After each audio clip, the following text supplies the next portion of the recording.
this is Mark. This is Kendrick. And this is Movies in Black and White. All right, Mark. We waited. And we waited. Oh my god. And we waited through that ass beating of a Patriots and Jets game so far. We haven't even finished the game yet, but we already know how it's going to end. Patriots got nice helmets, though. I mean, no, the Jets do. Yeah, the Jets. Do. Though that was colorful. Patriots are killing them. The whole reason we waited was for the Star Wars trailer. The greatest 2 minutes of the lifetime saga that ever was. Oh my lord! It's coming to an end, and that's a fitting end just from that trailer alone. Oh, it's a fitting end. Glorious. My gosh. So, first thing I want to say is it was beautiful. I don't know what it is about this new trilogy. Everything has been so beautifully shot. Yes. Like, there's been iconic things in every... So, the first one, the one that always sticks in my mind, you had Finn on the ground and Poe in his X-Wing, and it was the tracking shot of Poe starting blowing down TIE fighters.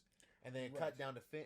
It piled down to Finn running, and you see Poe in the background, and it was just like this long tracking shot, and it was just absolutely amazing, right? Like, that stuck with me. Right. And then in The Last Jedi, Laura Dern ran her ship through the giant the Star Destroyer. Just blew it in half, and it got dead quiet. And that was probably the most beautiful scene I'd ever seen in a movie. Like, it was just absolutely gorgeous. But this trailer, so much gorgeousness. Like, you got to give credit to Abrams and his crew coming back into this thing. You know what? We did the first one. We did what nobody thought we could do and made a good Star Wars movie. Right. Even though people had their issues with it. Oh, it's so much like New Hope. But that's what you came for. You wanted more of the same. You bitch if you didn't get it. Needed. And this one, it looks like he's unshackled now.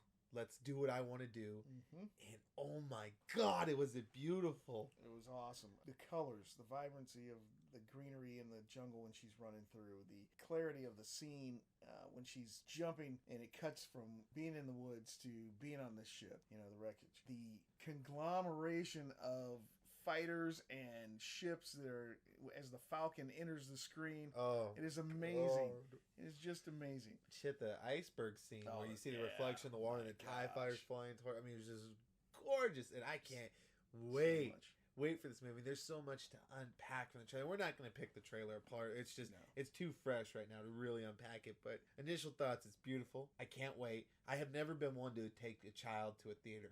No, I refuse to. But I am this close, if I can't find a babysitter, to saying, son, here's some Tylenol, go to sleep. Don't wake up until the movie's over. Won't do that. I won't do that. Don't call child service. I won't do that. But gonna risk taking my son to this theater. Man. Yeah, it's been a drill. Yeah, excuse me, pardon me. Yeah. I'm this close to risking taking my child to a movie theater just so I can watch that movie opening night. Like, I will need to find a babysitter. Like, I'm gonna have to find somebody. So what are you doing that night, by the way? Tickets are on sale right now. Yeah, they are. Wait, what are you doing? Are you busy that night? 20th? Yeah, you busy that night? What the hell day is it? Thursday. It's a Thursday? Yeah. I can be unbusy. Okay, good. You're babysitting my child. Great. Thank you. Oh. Good setup. Yeah, thank you. I tried. Yeah. Where are you, Mark? I don't know, man. I got really sick. Dick. Yeah. Peckerwood. No, I can't wait. I can't wait to see how the Emperor's incorporated. I can't wait to just watch how it ends and have a finale. Like a fine line. Like, this is Disney's taking a step back. They're gonna rethink some things, especially after Solo kind of bombed. Yeah. So I think this is the cake topper for now. They'll revisit later. Obviously, they got the Mandalorian come out, which we'll talk about later. Fantastic. Oh, but they got that coming out, and they got all the Disney Plus services. Ewan McGregor's coming back as Ben Kenobi. Yes. It's gonna be great because he was the highlight of the original trilogy, or the sequel, or the prequel trilogy. Excuse me. Right. I can't wait to see John Williams. This is John Williams' final time scoring a Star Wars movie. He said, "This is it. Oh my gosh, I'm done after this." That's amazing. And if the trailer was any inclination of how the movie's going to go, perfect ending for him to do the music for. Perfect. Yes. And his score, even in that trailer, he scored that. Was just beautiful. Gave me goosebumps all the way over. Like, every single trailer for this movie so far has given me goosebumps. Right. And that one was no exception. I just can't wait. Cannot wait for it. Oh, man. Yeah, you got a lot of closure on things that's going to happen. Of course, you got a great cast coming back. Billy D. Williams has been put in this one, so Lando's coming back finally. Yeah, good to see it. Flying the Falcon again. I think that we're gonna see something that's gonna knock our socks off with Rey and Palpatine. I mean, I can't wait to see what goes on with those two after the rant from Freddie Prinze Jr. You have to sit back and really consider what this movie's gonna do and who's gonna do what in the movie. The balance that's gonna come. because he talked so much about balance. Lucas talked so much about balance. It's about balance. That's what the Force is. Well, if you haven't heard that rant by Freddie Prinze Jr., if you're a Star Wars fan, highly recommend it, because he broke it down. He was blunt. He was absolutely on point. He knew what he was talking about. He had all the information. Listen to it. And if you have your own ideas about Star Wars, it's great and all, but he gives you the finale. Like, we don't like gray areas. We've talked about that before. He gave us definition, and we appreciated that. And it may not have been exactly what we were thinking all the time, but it's always been talked about that balance has been the whole theme of the arc. It's always light and dark, balancing each other out. Whenever there's a spike with one, the other comes up and takes it down. They balance each other out. And he really lays into that. He nails it. Like, absolutely 100% truthful. Killed it. So if you can find that rant, which it's everywhere. It's on YouTube, Facebook.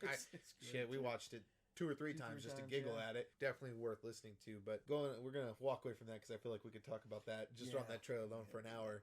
But The Mandalorian is coming out soon because that Disney Plus streaming service starts soon. And I'm signing up day one. Like, I'm absolutely going to.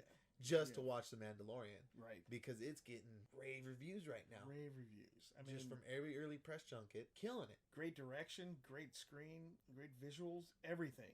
John Favreau is amazing. Talked about it on the Chef Show when he was up there at Lucas Ranch. Oh yeah, where they picked all the Lucas Ranch. That's on Netflix, by the way. If you ever wants to watch it on the Chef Show on Netflix, it's great. Very highly recommended. Makes you hungry. Yeah. Makes you want to eat and cook. I mean, Carl Weathers in it, and actually gets a direct one. Yeah, he gets a direct episode or 2, I think. I don't know how many episodes it's going to be. I don't know if they've said yet, but I know it's got a killer cast. Pedro Pascal is playing the Mandalorian, which awesome. I love him. I do too. Great. I loved him in Kingsman and Narcos. Narco. Yeah, it's awesome. It was. That's going to be a good show, and I can't wait for it. And I'm really looking forward to Obi-Wan. Right. So, however they want to play that, that's going to be fantastic. That's a ways off, though.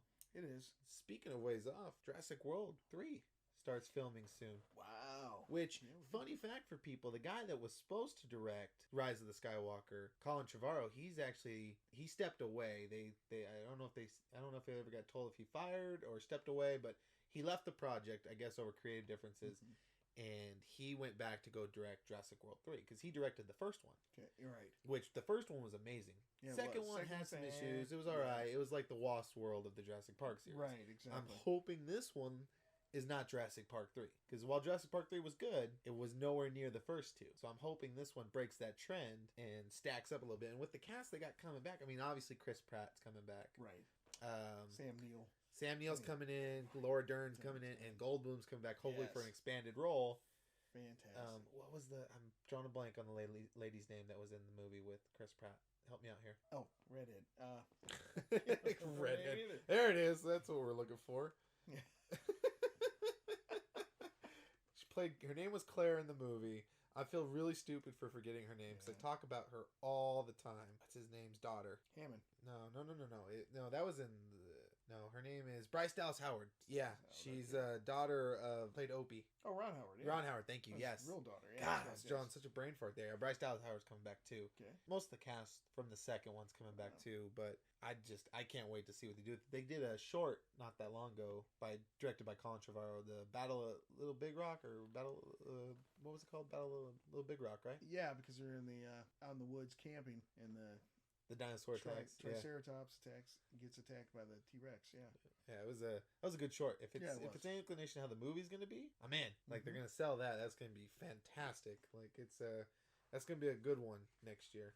And hopefully next year they finalize writing Indiana Jones 5 because they're working on that as well. Yeah.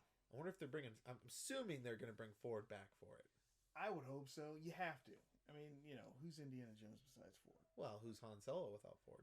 Oh, that's true. Yeah. And that kind of proved that. Yeah. Well, I like Alden Ehrenreich. He did a good job, but no Ford. So hopefully they get that finished up and start moving some headway on it because Ford's not getting any younger, and we don't want to see Indy riding around in a wheelchair. No. Poor dude got hurt on the set of Force Awakens. Remember, he had to have back surgery. The lost pudding. The last pudding cup. Yeah. Oh, that would be hilarious. It would be sad, though. It would be very depressing. Oh, man. So another good trailer came out. today as well. Oh, Bloodshot. Yeah. Oh my gosh. Waiting for another obscure, not really obscure, but I don't want to say D-list because in his comic book company, he's very good. But man, just taking characters that people would have not known about and making them something good. And I think Vin Diesel's going to do a great job in this. Yeah, it's the trailer's out. It's from what I've seen, I've never heard of the character really until Vin Diesel started, talking about this movie and saying he was going to do it. I had no idea. I had never really heard of him. He's fairly obscure, for the company. I think publishes Vertigo Comics, if I'm not mistaken. Yep. That's one of their better selling characters. I've never heard of him. Usually most of these D-list, C-listers I haven't heard of until there's a movie coming out. Then I go and do research on them. But they probably won't go for the comic book accurate look. Maybe they will, and it'll be a short thing. But they didn't show it in the trailer, which has got to turn some fans off. I hope they give it a payoff. Like you said, maybe short term at the end of the movie or something like that. But through the trailers, you see that it's just Vin Diesel. Well, you can't tell me with the trailer. They clearly have the budget to play with. You can't tell me they didn't have the budget to give him the look of the comic book character. Man, just the completely white skin, chalky white skin. Yeah. So I think that maybe at the end of the movie it might happen. Did a great job with the nanotechnology. Did a great job with the visuals. The visuals. Yeah. The understanding that. Guy Pearce is cast as the villain. I think he's going to do a good job. Well, Guy Pearce is a good villain in general. Shit, every time I think of villains, I always think of Count of Monte Cristo. Yes. And he was a great villain in that movie. You really love to hate that guy. He's such a douchebag. And he's good at playing that villain. Hell, even in Iron Man 3, which that twist was controversial. It was. But he killed it. As a villain in that role, you yet again, you love to hate that guy. He was a dickhead, and it was trying to flirt with Pepper all the time. Yeah, don't be fronting with Pepper. That's Tony's girl. Tried to cook roadie. Yeah, he tried to cook roadie, and just a good bad guy all around. He's a good actor, and I love watching him work. So I'm hoping this doesn't fall to the wayside. Right. It comes out in February. I want to say, is it February or January? February 2020. I think so. Yeah, that's usually the time where let's put the movies we're not too proud of or not too sure are going to do well. Sure. That's the block to put them in because nothing else is really coming out time that has the time to possibly shine. Like Hellboy came out last year, and that close to that block of time. It came out in March, right? Yes. Or this year. It did not do well. No. And you could clearly tell they had no faith in that movie. They didn't because barely some of the CGI was finished. Well, they butchered the pacing of that story, and I guarantee you it was mostly studio interference again. I guarantee, because that's what they had. It was a whole bunch of behind the scenes problems. That's anytime that comes out, it shoots a film in the foot because everybody hears about it nowadays. Everybody's so wired into the internet. You know what's going on most of the time. Why would I go waste my money seeing this movie? If they didn't even have the faith in it, Yeah. Well, we gave it a shot. We went and saw Hellboy. We enjoyed it for what it was, but we also know it could have been better. It was no Guillermo del Toro movie. No. But I did like David Harbour as Hellboy. Fantastic. It's almost like, okay, if Guillermo del Toro directed a David Harbour Hellboy, would have been fantastic. Yeah. That's what fans would have wanted to see. Well, the look of Hellboy was cool, too. It was more darker and stuff. I like that. So, yet again, with the budget that had, you can't tell me they can't give Vin Diesel the Bloodshot look. Yeah. Let's hope they fix that in the next trailer. So you don't even have to CGI that. I mean, that's makeup. Yeah. Practical effects go a long way. Hell, Guardians of the Galaxy is a great point of that. Exactly. Any Star Wars movie is a great point of that too. Speaking of redones, the leak came out the other day of the redesign for Sonic. Remember when that trailer came out and everybody threw an absolute shit fit? Killed them. Yes. Oh, it was horrible. And I felt bad for those filmmakers because they put their heart and soul into a movie.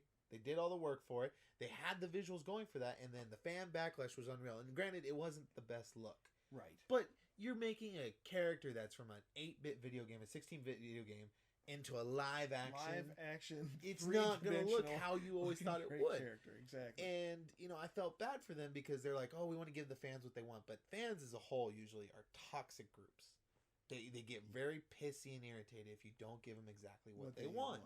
Yeah. And now, granted, I love being pleased as a fan, but I also like being challenged with new things. I like going, okay, it's not what I was expecting to happen, but I appreciate it. Like Avengers, nobody knew really that 5-year time gap was going to happen. Right. And then when it happened, you had no choice but to swallow that pill and just roll with the punches. You had no choice. You had no choice but to just accept that Banner and Hulk were fused now. They were one. You got to give these people what they want, but you got to do it in a way such as they're going to swallow that pill. It's a balancing act, and I feel like they got screwed on that front. They did, and the backlash was so strong that they went in and redesigned the character. Yeah, which the redesign, I saw a picture of it the other day, and it was very accurate for how the game looked, and it looks good as a whole. It looked, if you took the new design versus the redesign, the redesign is more cartoony. Yes. The original design for this movie was more, if you want to say realistic. He looked like he was, okay, yeah, you're a creature. Yeah. Instead of the cartoon. Well, he had more human features. He had regular eyeballs. He had teeth, the whole 9 yards. And this one, he's got the big old wide Sonic eyes with he's got like a unibrow of an eyeball going on right there at the bottom of the base. So it's the more game accurate. And I'll be curious to see how he looks in the trailer. Yeah. And how they play that out, because, they had to push that movie back. Yes, to get all that redone. And props to them for willing to listen to the fans. But also, at what point do you abandon your artistic integrity and just change it? Yeah, granted, we didn't expect Sonic to be any Academy Award-winning movie, or this big art house movie, but still, damn, way to buck over real hot, because it was like a day later, if even, that they decided, okay, we hear you, we're gonna redo it. Immediate buckle. It was quick. It's funny. It was rough. I felt so bad for him. So Joker is another one we want to talk about today, because let's see, we reviewed that last week? Yeah. And it is on track right now to become the highest grossing R-rated movie of all time. Wow. Even surpassing the vaunted and very deserving Deadpool 2.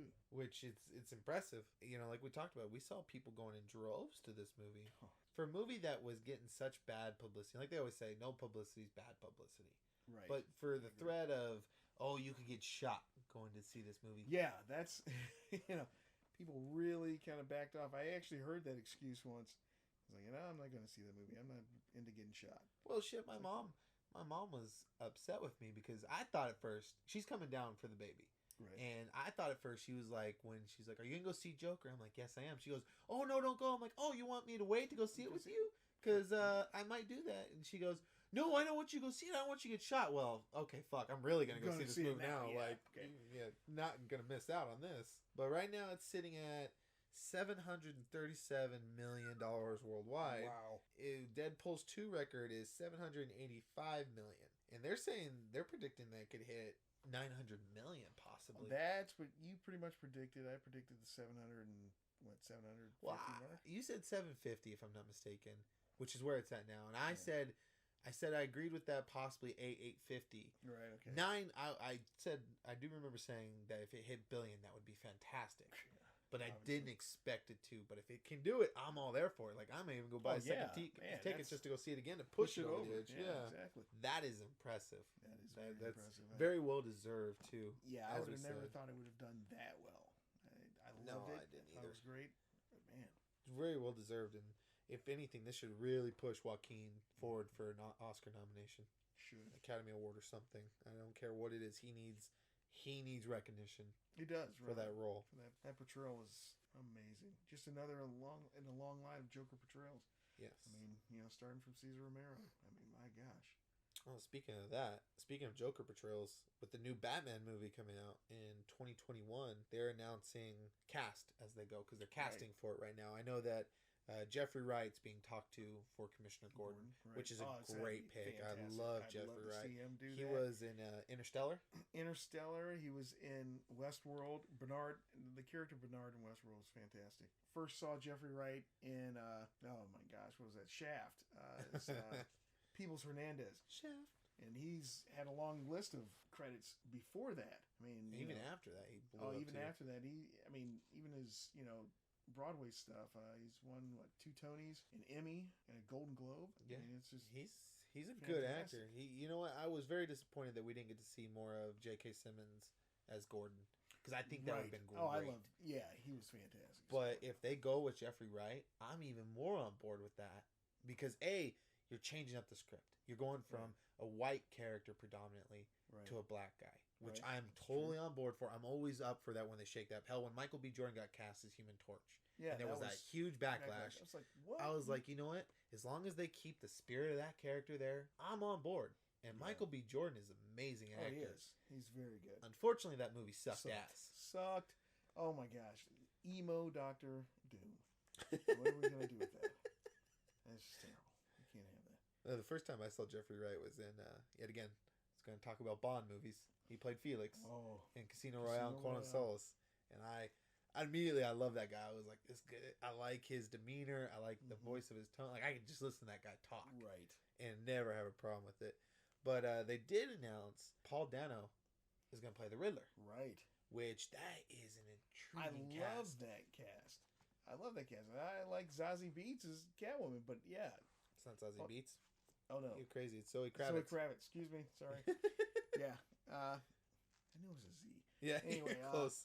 Dano's. I think it's going to be fantastic. Well, Dano was in Little Miss Sunshine. Okay. And he was great in that movie. He didn't talk a lot because the major part of that character's arc was he was having a vow of silence until his mom would let him join the Air Force.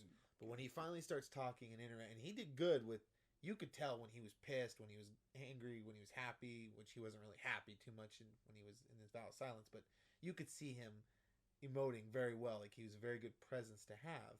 Right. But then when he broke that vow of silence and went ballistic and then started coming out of his shell more, it was fantastic. Like, he killed it. So I'm really excited to see him as the Riddler. And I know for a fact Matt Reeves is not going for the Jim Carrey style Riddler. He's going to go for more the comic book accurate sociopath. I'm the smartest person in the room. You're a bunch of marbles compared to me. Like, he's just brilliant man. Or thinks he's brilliant. And then Batman, I hope Batman shows him up. You just see him go absolutely ballistic and just start screaming and cussing and losing his mind. That'd be fantastic. So for those of you who don't know as well, Mark, you want to tell them who's playing Bruce Wayne Batman? Robert Pattinson. Mr. Twilight. Yeah. You know, when they announced him, I thought, that is a terrible pick. I will be honest. I was like, why in the world would they pick Robert Pattinson? I mean, all you can see is Twilight. Well, Robert Pattinson is quite well-rounded as an actor. He's done dramatic roles so many times. But I think, you know, as this cast is rounding out, you see a younger Gotham coming along. And it's like, okay, I can dig where they got Robert Pattinson. You know, with the rest of the cast rounding out, you can see the young, hopeful Bruce Wayne, I think. Well, maybe not hopeful, but they're definitely going to go for, I don't think they're going to go for tested. They may go for more of a year one Batman, or maybe even year 2, year 3, where he's still getting his reins. I know a big part of this that they're going for is more focus on the detective aspect. Okay, Seeing him try to solve more crimes, sort, because they're really filling out his rogues gallery from all rumors and sources. They're really trying to fill it out. Like, I know they're trying to cast the Riddler, they cast Catwoman. They're trying from to cast rumors the that there was talk about Jonah Hill at one point, and I know that broke down. Right. And Seth Rogen's been mentioned at one point as well, which would be a weird cast for the Penguin, I think, if that's what they were going for. Interesting. I have to see Seth Rogen has his chops sometimes. Well, yeah, he can act. Yeah. But it's like, I always look at the size proportion of Seth Rogen compared to, you know, a Danny DeVito type Penguin. Well, Penguin's always been historically a short character. Yes, right. But I'd be curious to see. Here's the thing. I trust Matt Reeves. I like Matt Reeves, everything he's done, every film he's made. I love Cloverfield. I remember going to see that in theaters, just so psyched to see what that monster looked like and shocked at how good that movie was. Yeah, exactly. The humor, the intensity, all of it. I loved it. He didn't direct Rise of the Planet of the Apes, but he did direct Dawn of the Planet of the Apes and War of the Planet of the Apes. Okay. And War was an amazing end cap to a trilogy. That was like, it tied it up nicely. It made you want more, but if you don't get more, you're happy with the trilogy you got. I wonder what they're going to do with that since Disney bought Fox, because that was one of the properties they picked up. That would be nuts to see. I hope they make more Apes movies, especially in that trilogy line. Yes. Andy Serkis coming back to play a different ape would be fantastic, because that man... He's fantastic. He knows how to play an ape. Yeah, he does. He knows how to play any kind of character acted, motion capture character. Yeah. He's done very well. Gollum was amazing. Yeah. He played Kong too.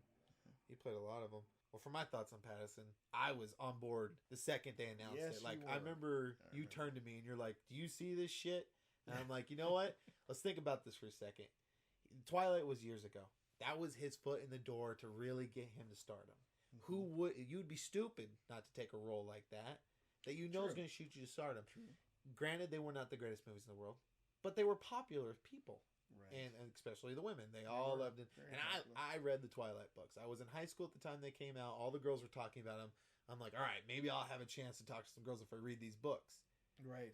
I am not ashamed, a mixture of both, to have said I read the first Twilight in one day. Like, I cracked it open, started reading it, and I couldn't put it down because I wanted to finish it. My gosh. And I read the whole series, and you know what? They weren't that bad of reads. Right. Movies were a little rough to watch, though. I won't watch the movies. I'll read the books, but I won't watch the movies. But Pattinson has rounded himself out immensely over the years, like you've talked about. He's done some great movies, and the one that's out right now, The Lighthouse, right, is getting rave reviews, and it's, if anything, that shows his acting chops. Like, he has done some independent films lately, and this is just the latest in a line of them where he is getting rave reviews for them. So we know he has the acting chops to pull off a Bruce Wayne and a Batman. Let's hope he can mesh the two perfectly, because like we've always talked about, my favorite Batman was Keaton. Right. My favorite Bruce Wayne was Christian Bale. Yeah. Yes. My favorite mixture of the two was Affleck. Yes. Like, he did an excellent job with it. Well, Affleck got a lot of shit too when he was cast. That was bad, but then they saw him working out. Yeah, getting ready for that part and said, "My gosh, yeah, he can play Bruce Wayne." I won't lie to you when I said I was the first person to be like, "Hold up, let's take a minute, cover this half of his face." I was like, "This man's got the chin for Batman." Yeah, I'm in. Let's do this. And I was not disappointed. Now, the movies, you either love him or you hate him. Right. He was a highlight. Yeah, he was. And I wish he would have had more time to do his Batman, his take on Batman. I wanted to see his direction, because he was supposed to direct and star in his own Batman movie. Oh my God. And you were supposed to have Deathstroke come in, which he was teased at the end of Justice League. Yeah, exactly. But he didn't get that chance. He just couldn't crack the script. Yeah, I think he was getting a lot of pushback from the studio. And he had a lot of drama going on in his personal life, so he backed away. And it's sad to see his reign cut short. Same way it was sad to see Keaton's reign cut short. Correct. When Burton left and Shoemaker took over. He came away with Kilmer and Clooney. Yeah, Clooney. Come on, guys. Clooney's a good actor, but that was not that role. He's not Batman. Those two roles. Oh my god. Kilmer was okay as Batman. I grew up with Kilmer. Stiff a little stiff, but Keaton owned it, and Keaton to me will always be Batman. He was good, and he got Batman. Shit too.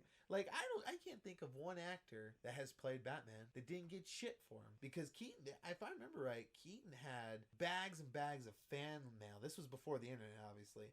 Bags and bags of letters going to Warner Brothers, just berating them for picking Mr. Mom. You picked Mr. Mom, yeah. You picked a comedy actor to play Batman. A comedic actor playing Batman. What are you thinking?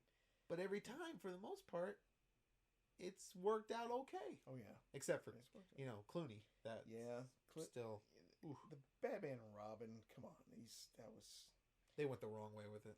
Bad nipples. I mean, back credit card. Yeah, all that. Charge it.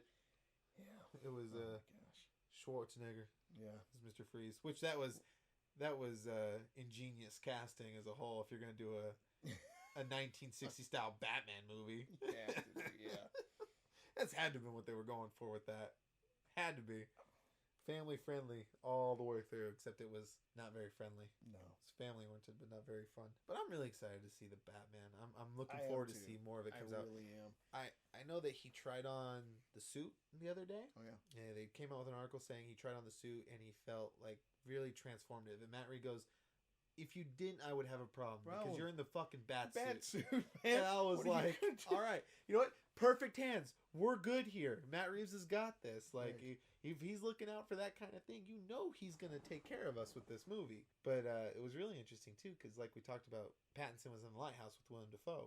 Correct. They were asking Pattinson the other day, where are you getting inspiration for your Batman voice from? And he goes, well, I worked with Dafoe on The Lighthouse, and I'm going to take some inspiration from that really gravelly voice he had in that movie. And we haven't seen it yet, but I'm really curious to go watch the movie now just to hear Dafoe's voice. Exactly. So I can start to picture Pattinson talking like Batman. I hope he doesn't go all the way of Batman like Christian Bale. We don't want to do that. Can't do that. But what's going on? Where's the detonator? Where's the detonator? I love when they make fun of that. It always cracks me up. And I love Christian Bale's Batman, but it's funny to make fun of. Like you said, he had Bruce Wayne down pat. Yes, he did. I mean, it was classic look, very straightforward businessman chic. Also, I kind of don't care. Yeah. But I care. Yeah. So. Well, he had that broken man look behind the eyes, too, which was fantastic. Yes. It's hard to pull off the eyes like that. It is. It's really. either you have the look or you don't. And looking at Pattinson, you can kind of see that somberness in his eyes. Mm-hmm. So I'm on board. I'm all there for it. And if this cast is any indicator, this is going to shape up to be a pretty goddamn good movie. I think so too. So what else you got, Mark? You got anything else? I don't. Really? Not a thing. That I remember. Come on, man. We were looking old. up so much stuff. Let's see here. I know Terminator's coming out soon too.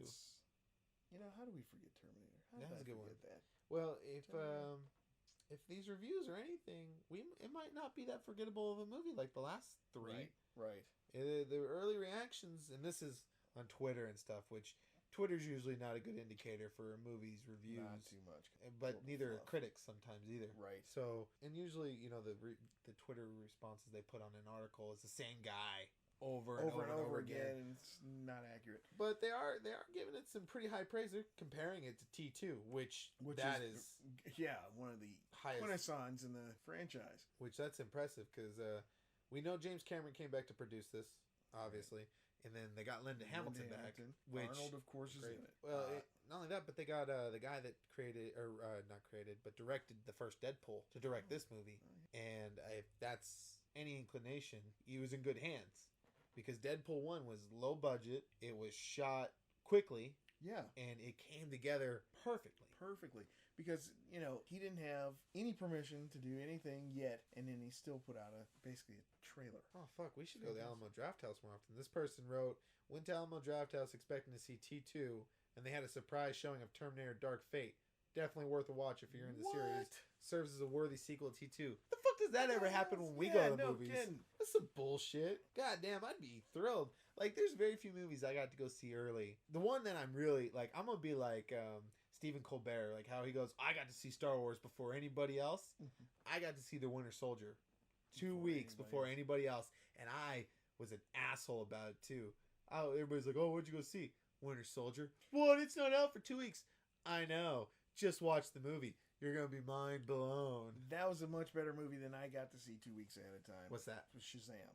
Which wasn't a bad movie. I didn't think it was terrible. But it just, Shazam with the superhero Shazam, right? Yeah. That was a good movie. Yeah, it's pretty good. I enjoyed that one. I love that cast and everything. They did a really good job with that. That's one of DC's better movies. Right. So, yeah, it was. It's no Winter Soldier. No, that's but what it's I'm good. saying. Yeah, you're right. Yeah. I also got to see Escape Plan a few weeks early, which was a Schwarzenegger Stallone movie. Yeah. That was good. My dad and I had a good time at that one because he's a big 80s action movie buff. Like one of his favorite movies is Tango and Cash. Oh, I love that movie. Hey, Fubar, dude. You can't go past Fubar. Yeah. Favorite movies. Yeah, Tango and Cash is great. So I'm always happy to go see Schwarzenegger or Stallone or Kurt Russell. Stallone in that one. Yeah. So off the wall rumor, but I heard this not that long ago, and I would be impressed if they did this. But they had talks about a Tango and Cash sequel. Wow. How would that work? Catch those two before they fall over. I told my dad about that. And I was like, so you're telling me, you remember the van from the first one? The van that they had all decked out and stuff? Freaking truck. How great would it be if they had wheelchairs decked out like that? Oh my gosh. Get your hover round. Decked out hover round. With missile launchers and stuff on it. That'd be great. I'd watch that. Of course, I'd watch Stallone, mostly in anything. And Kurt Russell, too. Hell, after... Yeah, I've always liked Kurt Russell. He's fantastic. Yeah. Oh, The Irishman comes out on the 1st, which I want to go see that as well. Yeah. We want to review that at some point. Doctor Sleep. Yeah. Oh, that is going to be a great movie. That's Ewan McGregor for you. Yes, going to be a fantastic actor all the way around. Just a great actor. Another good one coming up is 21 Bridges with Chadwick Boseman. The Russo brothers actually produced that movie. That's going to be great. Oh, speaking of good movies and Marvel actors, Knives Out. Chris Evans is in that, and that's directed by Rian Johnson, the guy that directed Last Jedi. Yeah. Oh, okay. So that'll be good to see. Yeah, I don't understand. You can eat shit. You eat shit. And you can eat shit. It'd be great to see Chris Evans as an asshole. He always plays the super yes. nice guy, like everybody loves him. Except for in Scott Pilgrim, he was an asshole. Oh, he in was Scott an asshole. Pilgrim. Yeah, he was an asshole in that. But I love Chris Evans is a hard guy to hate. Yes. But this one looks like you're gonna be like, you're a dick, but I love you anyways. Yep. Then you got A Beautiful Day in the Neighborhood with Tom Hanks. That'll probably win some kind of award. Tom Hanks usually doesn't walk away empty-handed. Mr. Rogers. That'll be good. See what else we got. Jumanji in December, which I liked the first one. I did too. It was fun. It was a fun movie. I love the fact that you got The Rock and Kevin Hart playing older versions of Danny Glover and Danny DeVito. Yes. Oh my God, that's fantastic. My hip works. We're in hell. We are in hell. Yeah. This is what hell's like. And then Star Wars is going to probably cap off the year for us. Ooh, which that is a damn good way to end the year. That's going to be... I'll probably want to go see that multiple 5 or 6 times. Yes. And then you kick the year back up with Bad Boys for Life. I am looking forward to that. I am so looking forward to it. Who doesn't love Bad Boys? Yeah. Martin Lawrence and Will Smith are going to be great in it. It's good to see Martin Lawrence back out in the spotlight again. Yeah, nice. it really is. He got chunky though. He's a little thick in the face, and it's funny because I watched the first Bad Boys the other day, and man, was he skinny. Yes, he was always skinny back guy. then. But Will Smith has held his form this whole time. He is still fit as a fiddle. Right, doesn't skip a beat. He looks. He literally looks the same as he did 20 years ago. Just a few more wrinkles. Mm-hmm. What'd you say the other day? What'd you tell me? Black don't crack. That's right. Yeah. That's exactly what it is. Case in points right there, buddy. Black don't crack. He didn't crack at all. So let's see. That's the movies for the rest of the year. You know, we'll have to figure out which ones we get to go see, which ones we can review. Oh, we got to put a slate together here. We do have a slate. I know that we have a guest that wants to come on when we talk about The Lighthouse. All right. It's a buddy of ours from work, actually, and he really wants to come on and talk about it. Cool. Because he loves the guy that made the Lighthouse. He also directed The Witch that came out a few years ago. Oh, man. Which I still have yet to see, and I don't know if I actually want to watch it because it looked creepy as hell. It is creepy, but it's a good movie. I liked it. Did you? So he really wants to come on and talk about that. We're definitely, no matter what, we have to review Star Wars. Yeah. We have to review Star Wars. Well, that's been our news roundup for the most part. I mean, that's the most stuff that catches our eye, you know. Right. If you guys like this, we'll definitely make more of them. We'll try to do this every week or every other week, you know, trying to round up as many stories. Depending on what's coming out. I mean, you know, there's movies that are still, you know, a ways away, so we'll definitely be talking more about them. Batman. Yeah. Jurassic World. Yeah, Jurassic World. Even if we get more Bloodshot details, that'd be great too. Definitely we like to do this news stuff. Well, just like talking about movies in general anyways. Well, so news is fun for us because we get to... Oh, I did have a question for you. Okay. And I meant to ask this earlier when we were talking about the Batman. With the cast that they have so far, who would you like to see play Alfred? Oh, man. Who could be Alfred in this cast? I don't even have a pick for this. Like, I've been sitting... Really have a pick, I came up with this question earlier today. And you know who I'd pick? Who? Liam Neeson. That would be fantastic, actually. Yeah. Liam Neeson would be good. I mean, how do you follow up Michael Caine? Oh, yeah. Hell, even Jeremy Irons was good. Jeremy Irons is fantastic. Every guy they've ever got to play Alfred has been fantastic. But yet they always find a good actor to come in and play Alfred in a different way. Right. So this is entirely going to be going off of how they portray this Batman to the type of Alfred they want to get. So like each one was portrayed differently. You had Michael Caine, who was very sympathetic and trying to be understanding of Bruce, but at a certain point just said, you know, enough's enough, I'm done. And then you got Jeremy Irons, who's always beside Bruce's side through thick and thin, through all that mess. So, you know, you had to... keep him straight. You know who I would like? And this is an off-the-wall casting for me. Mark Hamill. Oh, wow. Yeah. I mean... He's old enough to play an Alfred character. He's got serious ties to the Batman franchise because he voiced Joker forever. I could see them pulling that off. That would be really cool. Yeah. I can go for that. And he's got that somber way to him. Right. I mean, I rewatched Empire the other day, and he played off a puppet so well that you thought that puppet was real. Oh, yeah. That man could probably do anything. Yeah, I think so. And I think him playing off Patterson would be the most unique, different thing you've seen in a long time. That's a good question, though. I'm going to have to get some people's thoughts on that one, because there's a lot of ways this could go. Yeah, no doubt. I would kill to see Mark Hamill. That would be fantastic. Yep. Or Ford. Ford would be cool too. But you can't really see Ford being servant to anybody. No, he's too much of a Mr. Man. Not really. Okay, well that's been our news roundup for the week. Like we said, we'll try to do this as often as we can. Whenever good news hits us, we'll try to round them all up together and bring them to you. But I'm Kendrick. And I'm Mark. And we'll talk to you guys soon.